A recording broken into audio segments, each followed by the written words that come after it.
श्री रामचंद्र जी ने कौन सा अद्वितीय काम किया जो हम सुना करते थे कि समुद्र के ऊपर पुल बना दिया था। जब लंका पर चढ़ाई करनी थी सीता जी को छुड़वाने के लिए और 33 करोड़ देवताओं की बंद छुड़वाने के लिए, जो काल इसने रावण ने बंद कर रखे थे अपनी कैद में 33 करोड़ देवता। अब वो पुल कैसे बना था? श्री रामचंद्र जी से पुल नहीं बना था, तभी तो वो समुद्र में खड़े होकर के समुद्र से ही याचना कर रहे थे कि मुझे रास्ता दे दो, और 3 दिन तक घुटनों पानी में खड़ा होकर श्री रामचंद्र जी ने समुद्र से याचना की, लेकिन वो नहीं माना। तब उसको जलाने के लिए अग्निबाण छोड़ना चाहा। तब समुद्र विपर रूप धारण करके बाहर आया और कहा श्री रामचंद्र जी से कि आप मुझे मत जलाओ, इसमें बहुत बड़ा संसार बसा हुआ है। आपकी जो समस्या है उसका समाधान नल और नील के पास है। नल नील नाम के 2 सेवादार सैनिक थे उसमें, श्री राम की सेना में। अब वो नल और नील के पास बताया कि उनके हाथों से पत्थर भी तैर जाते हैं, डूबते नहीं। अब यहाँ थोड़ा सा संक्षिप्त विवरण देना पड़ेगा कि नल और नील को ये शक्ति कहाँ से प्राप्त हुई थी।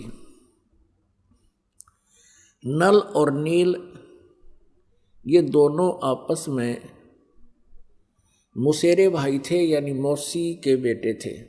इनकी माताएं बहन थी। इन दोनों के ऊपर एक बहुत बड़ा भयंकर कष्ट था, 3 ताप का। सभी ऋषि महर्षियों से इन्होंने याचनाएं की थी, और देसी वैद्य जितने भी वैद्य थे आयुर्वेदिक, उनसे भी उन्होंने ट्रीटमेंट कराया, कोई राहत नहीं मिली। फिर ऋषि महर्षियों और झाड़ फूक करने वालों से सब जगह उन्होंने अपना इलाज करवाया, कोई राहत नहीं मिली। अब ऋषि महर्षियों ने, संतों ने ये बता दिया कि तुम्हारे ये प्रारब्ध में लिखा हुआ, तुम्हारे भाग्य में लिखा हुआ है, इसको कोई नहीं मिटा सकता। नल और नील तुम्हें आजीवन भोगना पड़ेगा। वो महादुखी थे। जिस व्यक्ति को ये पता लग जाए कि तेरा रोग लाइलाज है, असाध्य हो चुका है, तो उसकी स्थिति वो स्वयं ही जान सकता है। फिर भी आत्मा के अंदर एक विशेष कसक होती है, उसको परमात्मा का दिया हुआ एक विशेष ज्ञान होता है उसको, आत्मा को, कि परमात्मा हमारे सब दुखों को दूर कर सकता है। इसलिए इसको इतना जवाब मिलने के बाद भी ये प्रयत्नशील रहती है। इसी उद्देश्य से नल और नील कबीर परमेश्वर जी के सत्संग में चले गए। उस समय त्रेता युग में परमेश्वर कबीर देव जी मुनिंदर नाम से आए हुए थे। मुनिंदर ऋषि नाम से प्रकट थे, सहस्री रहते हैं परमात्मा। और मुनिंदर ऋषि जी की उन्होंने कहीं कई जगह से महिमा सुनी थी कि बड़े महापुरुष हैं। उनके आशीर्वाद से भयंकर से भयंकर रोग समाप्त हो जाते हैं, भाग्य बदल देते हैं वो प्रभु। नल नील को विश्वास नहीं रहा था कि ऐसे ऐसे मंडलेश्वरों के पास हम जा चुके हैं, ऐसे ऐसे सिद्धों के पास जा चुके हैं, हमें कोई राहत मिली नहीं। फिर भी इत्फाक परमात्मा की रजा होती है। उनको सहज में कबीर परमेश्वर जी का ये सत्संग सुनने का अवसर मिला। ज्यों ही परमेश्वर के चरणों में उन्होंने नमस्कार किया, परमेश्वर ने आशीर्वाद दिया, दोनों के वो रोग ठीक हो गए, कति स्वस्थ हो गए। बड़े अचंभित हुए, चरणों में पड़ के रोने लगे, हे परमात्मा आप कहाँ छुपे थे। सारी कहानी बताई कि हमारे को सब ने ये जवाब दे दिया था कि अब तुम्हारा कहीं इलाज नहीं है, हे परमेश्वर, आपने बहुत दया करी हम दुखी दीनों पर। तब परमेश्वर ने कहा, बेटा ये तो एक कष्ट दूर हुआ है, आपके भाग्य में तो बहुत कष्ट हैं, असंख्य जन्मों से तुम जन्म और मर रहे हो। उसका परमानेंट ट्रीटमेंट ये है कि आप उपदेश लो हमारे से, अन्यथा और इससे भयंकर आपत्ति भी आप पर आ सकती है। अब नल नील ने कहा, भगवान हम आपके शिष्य, आप हमारे गुरु, हमें उपदेश दे दीजिए। परमेश्वर ने उपदेश दे दिया और कहा, बेटा सत्संग में आते हैं साधु संत भक्त, कोई रोगी बीमार, क्योंकि कबीर परमेश्वर के पास भी दुखी प्राणी ज़्यादा आते थे, कोई लंगड़े लूले, कोई अंधे गूंगे, कोई वृद्ध बीमार। तो कहते थे भगवान के भाई इनकी सेवा किया करो, परमात्मा की आत्माएं हैं। तो नल और नील वृद्धों के, बीमारों के बर्तन कपड़े साफ करने के लिए सत्संग के दौरान, सत्संग के दिनों में जब वो वहाँ आकर भंडारा होता था वहीं रुकते थे। दरिया के किनारे सत्संग हुआ करते थे। तो वो क्या करते थे, उनके बर्तन कपड़े ले जाते। पहले साबुन वगैरह होते नहीं थे, पहले कपड़े को बहुत देर तक जल में गीला करना पड़ता था और बर्तनों को भी ऐसे ही पहले पानी में भिगो दिया करते थे। तो दरिया के किनारे उन कपड़ों को वो दोनों कुछ पत्थर के नीचे दाब देते थे और जल में भिगो देते थे। ऐसे ही बर्तनों को पानी में डबो करके रख देते थे। वो सत्संग में सुने हुए चर्चाओं पर विचार करते थे, परमात्मा के द्वारा दिए गए वचनों पर विचार करते थे और फिर अपनी सतिथि पर भी वो प्रतिदिन जो है चिंतन करते थे, हमारी क्या बुरा हाल था, हमारा कोई जीवन नहीं था। नल नील आपस में बतलाते थे, परमात्मा आए हैं, जनता पता नहीं कब समझेगी, कहते हैं कोई मानता नहीं है। इस तरह की चर्चा वो किया करते थे। इतने में क्या होता कि कुछ तो कपड़े बह जाते पानी में जो वहाँ भिगो रखे थे, कोई बर्तन बह जाता था, उनको पता नहीं चलता। वो जितने भी शेष बचे होते उनको धो मांझ कर लाकर रख देते। किसी का कपड़ा नहीं, किसी का गिलास नहीं, किसी की थाली नहीं, क्योंकि सब अपने अपने बर्तन साथ लेकर जाते थे। तो वो कहने लगे, भाई हमारे बर्तन इतने लेकर गए थे, तुम वापस कम लाए हो, अब हम गरीब, हम कहाँ जाएं। कोई कहता हमारे वस्त्र ऐसे थे, आप वापस पूरे नहीं लाए हो। अब वो ये कहते कि हम तो जितने ले गए थे उतने ही लाए हैं। नल नील ये कहते थे कि जितने हम लेकर गए थे हम तो सभी ले आए, वहाँ कोई नहीं रहा है। जो जल में बह जाते थे उनका ज्ञान नहीं होता था। तो भक्तजन कहने लगे, भैया आप हमारी सेवा मत करो, हम तो परेशान हो गए, अब हफ्ता 5-4 दिन रुकने हैं, अब कहाँ से कपड़े लाएं, कहाँ से बर्तन लाएं हम। लेकिन वो हाथ जोड़कर कहते थे कि अब के हम बहुत सावधान होंगे, आप गुरुदेव को ना बताना, नहीं तो हमारी सेवा छीन ली जाएगी। और उनको ये डर था कि कहीं परमात्मा हमसे रुष्ट हो जाए और सेवा छीन ले तो हम कहीं फिर से उसी प्रकार कष्ट ना आ जाए हमारे पर, उसी तरह दुखी ना हो जाए। तो उन्होंने कुछ दिन फिर नहीं उनको बताया, तो फिर भी वो दुखी होकर आखिर में परमात्मा से उन्होंने अर्ज करनी ही पड़ी।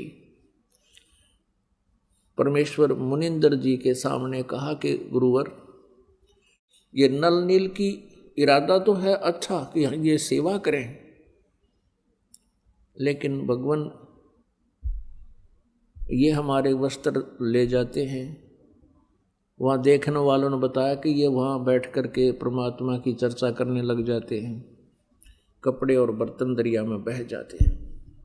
हमारी इतनी अर्ज है, इनसे प्रार्थना, इनसे आदेश दे दो, ये हमारे वस्त्र और कपड़े ना ले जाओ, हम अपने आप कर लेंगे जैसा हमसे बनेगा। इनका इरादा गलत नहीं प्रभु, ये ध्यान मस्त हो जाते हैं, आपके वचनों को सुन सुनकर गदगद होते हैं, कभी रोते हैं, कभी हंसते हैं। जब नल और नील को ये पता चला कि आज तुम्हारी शिकायत हो गई है और गुरुदेव कहीं तुम्हारी सेवा ना छीन लें और नाराज ना हो जाए, हाथ जोड़कर खड़े हो गए। कहने लगे, प्रभु अवश्य हमसे भूल बनी होगी, लेकिन हमारा इरादा ठीक है प्रभु, हम चाहते हैं सेवा करें। और परमात्मा के चरणों में गिरकर रोने लगे कि हमारी सेवा ना छीनना परमेश्वर, हम बहुत ध्यान देंगे। वो शिकायत करता कहते, भगवान ये प्रत्येक बार ऐसा ही बोलते हैं और ये वहाँ जाकर के भूल जाते हैं, भगवान की चर्चा में ये ज़्यादा ही मस्त हो जाते हैं, इनके बस की बात नहीं। तब परमात्मा ने देखा और कहा कि बेटा तुम्हारी सेवा नहीं छीनते, खूब सेवा करो। आशीर्वाद दे दिया कि आज आपके हाथ से जल के अंदर कोई भी वस्तु नहीं डूबेगी, पत्थर भी क्यों ना हो। उस आशीर्वाद से, उसके बाद परमात्मा के आशीर्वाद से नल और नील के हाथों से छोड़ा गया पत्थर भी जल पर एज इट इज रुक जाता था, चाहे उसके ऊपर कोई खड़ा हो जाए। और तो कहना ही क्या, कपड़े थाली वह एज इट इज वहीं रहते थे जब तक वो स्वयं उठा नहीं लेते। तो उनकी समस्या हल हुई। इस चीज का पता था इस समुद्र देव को। उसने आकर रामचंद्र जी से कहा कि आपकी सेना में नल और नील नाम के दो संत हैं, भक्त हैं, और उनके हाथों में ऐसी शक्ति है कि उनके द्वारा छोड़ा गया पत्थर मेरे ऊपर एज इट इज रुक जाएगा। अब नल और नील को बुलाया गया। अपने आत्माओं, ये जीव मार खाता है भक्ति के इस मार्ग में। काम, क्रोध, मोह, लोभ, अहंकार ये विष का काम करते हैं। उसमें नल और नील की जो महिमा होनी थी उसको देखकर नल और नील बड़े प्रसन्न हो गए, फूले नहीं समाये कि हमारे को भगवान श्री रामचंद्र जी ने पुकारा है। और कहा रामचंद्र जी ने कि भी क्या तुम्हारे हाथों से पत्थर तैर जाते हैं? दोनों ने कहा हाँ जी। कहा भी ठीक है, हमें एक एक्सपेरिमेंट करके दिखाओ, ट्राई करो। उन्होंने उठाया, पत्थर जल पे रखा, वो डूब गया। नल ने रखा वो भी डूब गया, नील ने रखा वो भी डूब गया। अब समुद्र की तरफ श्री रामचंद्र जी ने देखा, शायद वो कहना चाह रहे हों कि समुद्र तो झूठ बोल रहा है, इनके हाथों में कोई शक्ति नहीं। अब समुद्र ने कहा कि भगवान इनके हाथों में शक्ति थी, लेकिन आज इन्होंने अवश्य कोई त्रुटि की है। तब समुद्र ने कहा कि नल नील, आज तुमने क्या गलती कर दी? दोनों ही वो बहुत अचंभित थे कि आज क्या हो गया हमें। फिर उनको याद आया कि आज हमने अपने गुरुदेव को याद नहीं किया। अब यहां मार खाता ये प्राणी। उन्होंने ये सोच लिया कि यदि हम अपने गुरुदेव से अर्ज करेंगे तो रामचंद्र जी और ये सेनानियों सोचेंगी इनके पास शक्ति नहीं, ये कहीं और से मांग कर लाए। इस अभिमानवश उन्होंने अपने मालिक को याद नहीं किया, परमेश्वर को, और अपनी प्रभुता दिखानी चाहिए। वो उनके हाथों से वो पावर गई। अब समस्या ज्यों की तो तब नल और नील ने परमात्मा को याद किया, मुनिंदर जी को याद किया। गुरुदेव अक्षमा करो, हमसे कोई भूल बनी है, अक्षमा करो, हमसे कोई भूल बनी है।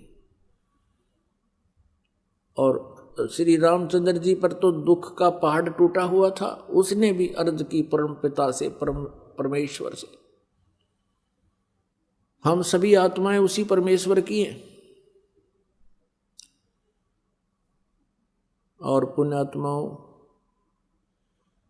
कहते हैं जहाँ जन की महिमा सुनो तहाँ मैं गवन करंत, तो मुझे पुकारते हैं। पिछले संस्कारी कोई हंस होते हैं, उनके लिए भी कहते हैं, मैं तुरंत वहाँ पहुँच जाता हूँ। मुनिंद्र रूप में परमेश्वर कबीर जी सामने आते हुए नजर आए। नल और नील का ध्यान उधर गया जिधर परमात्मा रहे थे, दृष्टि गई उधर, देखा कि गुरुदेव आगे, गुरुदेव आगे, वो आगे महाराज, वो आगे महाराज। सभी ने देखा एकटक सामने एक महापुरुष ऋषि आ रहे हैं। नल और नील ने दंडवत प्रणाम किया। श्री रामचंद्र जी ने भी चरण लिए। श्री रामचंद्र जी ने कहा कि भगवान, आज आपके शिष्यों से ये पत्थर नहीं तैरे, जल के ऊपर पत्थर नहीं तैरे। परमेश्वर ने कहा कि आज के बाद इनके हाथों से ये तैरेंगे भी नहीं, क्योंकि इनके अंदर अभिमान आ गया, ये भूल गए भगवान को। ये स्वयंभू बनना चाहते थे, आज के बाद इनके हाथों में कोई पावर नहीं रहेगी। अब परमात्मा याद दिलाते हैं कि जैसे माता गर्भ को रखे यतन बनाए, ठेस लगे तो क्षीण होवे तेरी ऐसे भक्ति नसाए। जैसे माता, गर्भवती माता, पेट में बालक होता है, वो बहुत चिंतित रहती है। रात्रि के समय करवट लेते समय भी वो उधड़क जाती है कि कहीं मेरे बच्चे पर जोर तो नहीं आ गया, मेरा गर्भ नष्ट तो नहीं हो जाएगा। चलती है तब भी ऊंचे नीचे पर पैर रखकर बहुत ध्यान से चलती है, कहीं मेरा बच्चा, मेरा गर्भ ना खराब हो जाए। तो ऐसी सावधानी करने से माता अपने गर्भ को प्रफुल्लित करके एक लाल प्राप्त कर लेती है, बेटी या बेटा। तो यहां परमात्मा कहते हैं, जैसे माता गर्भ को राखे यतन बनाए और ठेस लगे तो छिन्न हो तेरी ऐसे भक्ति जावे। तो इस प्रकार आप जी ने अपनी भक्ति को बचा के रखना है।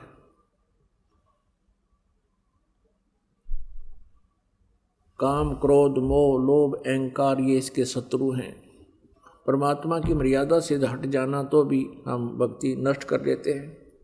परमेश्वर कबीर जी से श्री रामचंद्र जी ने कहा कि भगवान, ऐसे ऐसे कहानी सारी अपनी जो ना कहानी सुनाई कि मैं रामचंद्र हूँ, दशरथ पुत्र, और मुझे वनवास प्राप्त है। उस वनवास के कष्ट में एक और कष्ट हमें आ गया कि रावण, लंकापति रावण ने मेरी पत्नी उठा ली है, उसको कैद कर रखा है। उसको हम छुड़वाने के लिए बहुत प्रयत्न कर चुके हैं। हमने बहुत शांति दूत भेजकर भी प्रार्थना की है, पर वो मानता नहीं। और हमने सेना लेकर जाना है, ये पुल बनाना था इस समुद्र के ऊपर। प्रभु, आप अपने शिष्यों को शक्ति दे सकते हो, मुझ पर भी कृपा करो, मेरा ये कार्य सिद्ध हो। तब परमेश्वर कबीर जी ने कहा कि मैं अभी इस पहाड़ के चारों तरफ, मुझे पता था तेरी आपत्ति का, इस पहाड़ के चारों तरफ अपनी सोटी से, एक पहाड़ था वहां से कम 4-5 किलोमीटर की दूरी पर, इस पहाड़ के चारों तरफ मैंने रेखा खींच दी है अपनी सोटी से, डंडे तक। इसके बीच बीच के पत्थर मैंने हल्के कर दिए हैं, फ्लोटिंग बना दिए, इनको आशीर्वाद दे दिए। और इस पहाड़ से जितना तुम बना सकते हो पुल बना लो। एक्सपेरिमेंट के लिए हनुमान जी को भेजा, वहां लाया, वहां से पहाड़ पत्थर उठा के उसको पटक दिया, वहां पर वो कई टुकड़े हो गया। उनको उठा करके फिर नल और नील में एक और कारीगरी थी, एक विशेषता थी, वो शिल्पकार भी थे। नल और नील ने उनको छोल कूट पीट के एक दूसरे में फंसाया था और वहां रखे गए, तब वो पत्थर तैरे थे, तब वो पुल बना था। अब हम सुना करते थे, जैसे हनुमान जी क्या करते थे, हनुमान जी पत्थर वहां से, क्योंकि 4-5 किलोमीटर से उठा के लाना था और पुल के ऊपर भी आगे चल चल के डालना था, लंबाई बहुत बढ़ती चली गई थी। हनुमान जी क्या करते थे, पत्थर पर राम लिख लेते थे, राम,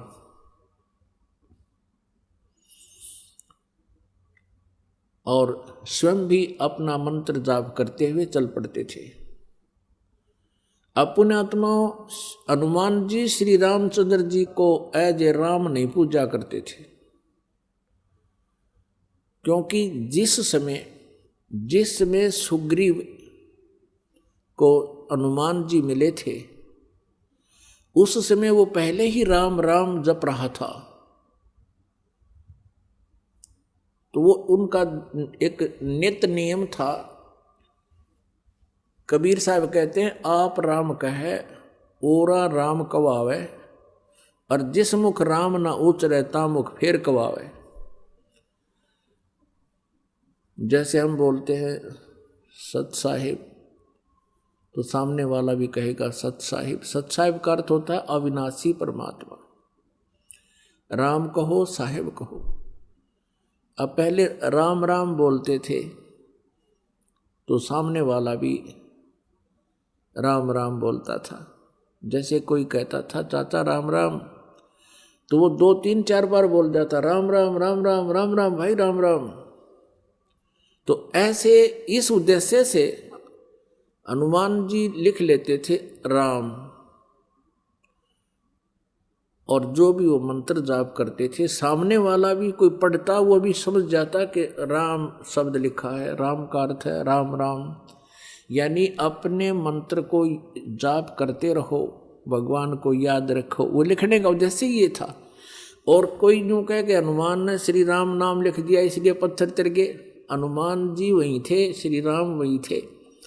अब पहले हम क्या सुना करते थे कि श्री रामचंद्र जी ने पुल बना दिया समुद्र पर। कभी हम सुनते थे कि नल नील ने पुल बना दिया। नल नील को एक ऐसी शक्ति थी, उनके हाथों से पत्थर तैर जाया करते। फिर हनुमान जी ने राम नाम लिख दिया इसलिए पत्थर तैर गए। कोई सिर पैर नहीं था इन बातों का, ये लोक वेद था। यदि नल नील के हाथों में पावर थी और उससे तैर गए थे, तो हनुमान जी ने राम नाम लिखने की क्या जरूरत पड़गी। फिर श्री रामचंद्र जी का क्या सहयोग रहा उसमें, पुल के बनाने में कौन सा आशीर्वाद रह गया उनका, जब वो तो आप याचना कर रहे थे समुद्र से। तो पुण्य आत्माओं कहते हैं, जगत का पेखना पेख्या धनी का नाम ना लेखा। जगत का पेखना पेख्या धनी का नाम न लेखा। कि धनी माने उस समर्थ भगवान का तो किधर जिक्र भी नहीं। जगत का पेखना पेख्या के उसने न्यू कर दिया। हनुमान ने राम नाम लिख दिया, पत्थर तिर गए। नल नील के हाथ में शक्ति थी, पत्थर तिर गए। रामचंद्र जी ने पत्थर तिरा दिए। कहते हैं जगत का पेखना पेखा, एक दूसरे को तुम कह रहे उसने ऐसे कर दिया, और जिसने ये किया उसका जिक्र भी नहीं। धनी का कि तो नाम ना लेखा। अब परमात्मा कबीर जी बताते थे, समझाया करते, काटे बंधन विपत में कठिन कियो संग्राम, चिन्नो रे नर प्राणिया ये गरुड़ बड़ो के राम। हम क्या सुना करते थे, कहते हैं नागफास एक जो है यंत्र छोड़ दिया, नागफास। क्योंकि सिद्धि से लड़ाइयाँ हुआ करती थी पहले, सिद्धि से तीर चलते थे। वो नागफास एक ऐसा यंत्र था, उसमें से कहते हैं और कई हजार लाखों करोड़ों नाग उत्पन्न हो गए, सांप। और उन सर्पों ने रामचंद्र जी, लक्ष्मण, हनुमान, अंगद समेत पूरी सेना को जकड़ दिया, जैसे ईंख बांध दिया करें। नो हाथ और चारों तरफ सांप लिपट गए, उनका कत्ती नीचे लेकर ऊपर तक ऐसे फड़ कर गया। हाथ नो के नो रह गए सबके। यानी पूड़ी सी बांध के खड़ी कर दी। अब कहते हैं उस समय गरुड़ को याद किया श्री रामचंद्र जी ने, गरुड़ पक्षी को, और गरुड़ पक्षी ने आकर फिर वो सांप काटे, वह सर्प काट दिए सारे। तब भगवान श्री राम बंधन मुक्त हुए। अब परमात्मा कबीर जी कहते हैं, अरे तुम्हारे हृदय माथे की कहाँ गई, विवेकहीन हो गए तुम। काटे बंधन विपत में, कठिन कियो संग्राम, और चिन्हो रे नर प्राणिया, ये गरुड़ बड़ो के राम। ये तुम्हारे राम को भी जिसने बंधन मुक्त किया, जिसकी बंध छुड़वाई, तो गरुड़ बड़ा हुआ कि तुम्हारा यू राम बड़ा हुआ। कहते समुद्र पाट लंका गयो, सीता को भरतार, अगस्त ऋषि ने ये सातों पी लिए, इनमें कौन करतार।